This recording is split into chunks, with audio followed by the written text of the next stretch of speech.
Ini sangat mengejutkan kita semua. Nadiem Makarim yang beberapa waktu lalu konferensi pers dan dalam sebuah podcast dia sebut kejaksaan terlibat dari awal. Apakah ini serangan balik untuk tutupi kebobrokannya? Sementara itu saksi banyak yang mangkir saat dipanggil kejaksaan, termasuk Nadiem. Mungkin nantinya katanya junjung tinggi hukum, kok malah begini ya? Dari awal Kemendikbudristek meminta pendampingan dari kejaksaan, Mas Dedi. Lalu kenapa bisa ada penyidikan seperti ini? Dan uji cobanya sudah dilakukan tahun 2018 sampai 2019. Dan hasilnya tidak ideal. So, kenapa lu tetap ngotot pakai kerumbuk? Sudah kami terima bahwa seyogianya pemeriksaan terhadap yang bersangkutan sebagai saksi dilakukan hari ini, ya. Tetapi dengan surat yang diterima oleh penyidik dari kuasa hukumnya menyampaikan mohon penundaan pemeriksaan dan akan dijadwal pada tanggal 17, tepatnya hari Selasa ya, tahun 2025. Tadi penyidik sudah mendapatkan surat dari kuasa hukumnya terkait dengan penundaan itu. Satu hal lagi yang mungkin sangat penting adalah dari awal Kemendikbudristek meminta pendampingan dari kejaksaan, Mas Dedi. Kita meminta dan mendapatkan melalui Jamdatun pendampingan dari awal sampai akhir proses. Aman dong harusnya. Seharusnya aman. Itu makanya saya kaget, Mas Dedi. Terus terang saya kaget waktu mendengar semua berita ini karena kami kira kami sudah melakukan semua tahap-tahap. Bukan cuman Jamdatun, Mas Dedi. Kita berkonsultasi dengan BPKP, kita berkonsultasi dengan KPPU untuk mengamankan kalau ada unsur monopoli dalam situ. Sudah dan ada. Ini tercatat semuanya. Tercatat Terbukti semuanya. Tercatat semuanya. Dan tentunya yang paling penting adalah semua proses ini diserahkan dan dilaksanakan di LKPPE katalog. Itu mungkin yang terpenting. Artinya ada potensi Nadiem Makarim juga akan dipanggil dan bisa saja dilakukan pencekalan, bisa saja juga berpotensi menjadi tersangka dalam kasus ini, Prof? Kalau kita menggunakan pendekatan penyidikan itu kan salah satunya dengan volunteer suspect ya. Kalau untuk volunteer suspect ini kan ketika orang ini kan orang yang sangat dekat dengan Pak ex-menteri ketika itu. Ya. Dan tidak main-main kan peristiwa itu 2019 sampai 2022. Artinya selama 3 tahun tidak mungkin Pak Menteri tidak mengetahui aktivitas yang dilakukan ketika orang itu. Kecenderungannya menurut saya dan kita juga dorong Kejaksaan Agung nanti akan memanggil perkara kemudian keterlibatan atau tidak bagian dari pemeriksaan penyidikan yang objektif. Kemendikbudristek tidak punya kewenangan sama sekali dalam penentuan harga atau dalam mengkurasi penyedia produk. Sama sekali. Nggak bisa cashback? Tidak bisa, Mas. Dan memang sengaja karena kita tahu, Mas Dedi, kita tahu banget bahwa pengadaan sebesar ini harus dengan transparansi yang maksimal dan nggak boleh ada konflik kepentingan. Dengan IA sesuai jadwal pemeriksaan kita harapkan yang bersangkutan bisa hadir besok. Ya kita lihat besok ya. Nah, apakah yang bersangkutan hadir? Kita harapkan tentu hadir ya. Uji coba yang dilakukan itu dilakukan sebelum masa saya jadi menteri, Mas Dedi. Dan pada saat itu, uji coba itu 500 kerombok di daerah 3T. Di daerah 3T. 3T di mana ini yang tertinggal dong? Ya, terluar tertinggal. Ya. Dan daerah situ bukan hanya tidak ada internet, bahkan listrik pun menjadi hal yang sangat sulit.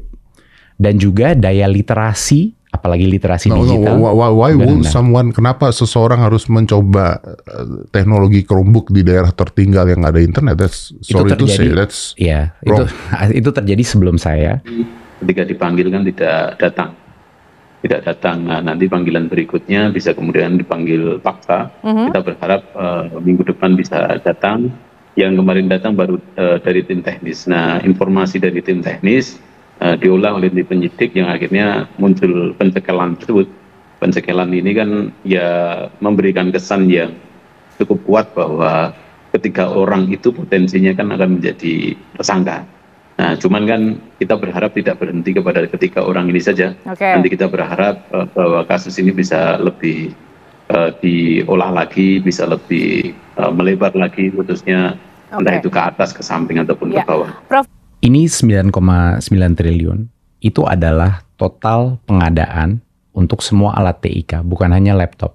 Nah, apakah mungkin ada beberapa sekolah yang tidak punya internet yang menerima? Yes, sangat mungkin. Dan kami pun menemukan situasi itu saat kita mengirim sekolah-sekolahnya, mengirim laptop-laptopnya ke sekolah.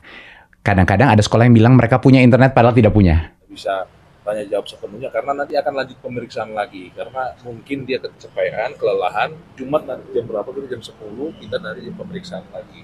Jadi kurang lebih pertanyaannya itu kita pun dia pun sendiri nggak bisa mengingat seberapa banyak, tapi ya pastinya tentang Chromebook gak jauh-jauh dari situlah. Itulah kira-kira teman-teman. Nah, ini yang dia sendiri juga nggak terlalu ingat untuk pertanyaan itu. Bahwa ada markup nih bos. Ya kan, ada markup dari yang sampai 9,9 triliun itu katanya membelinya harganya sekitar 10 juta per unit. Ya. 10 juta per unit, itu tulisannya. Nah, sebenarnya berapa harganya? Ya. Ini makanya mungkin narasi di dunia internet itu bisa kemana-mana. Saya mengajak masyarakat untuk tetap kritis, namun adil. Tidak terburu-buru dalam menarik kesimpulan di tengah derasnya opini yang dibentuk. Saya percaya masyarakat Indonesia berhak mendapat kejelasan dan keterbukaan.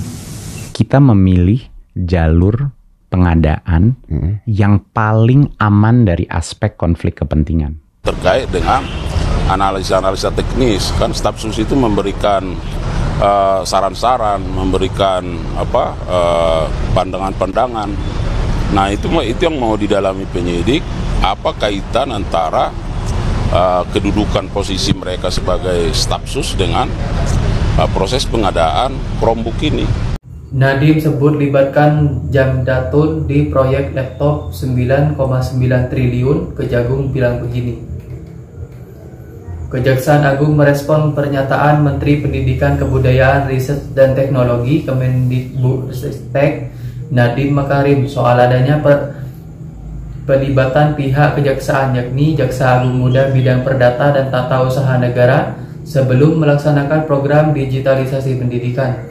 Harli mengatakan jika pihaknya bisa mempertanggungjawabkan soal pelibatan pihak Korps Adit Jaksa sebelum dilakukan pengadaan laptop tersebut.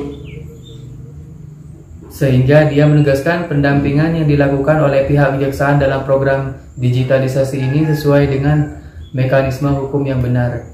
Dia menjelaskan sejak awal dalam program digitalisasi pendidikan terkait dengan operating sistem laptop yang disiapkan untuk kegiatan belajar mengajar memanfaatkan sistem Windows, namun tim teknis Kemendikbudristek lebih memilih Chromebook sebagai basis operating system.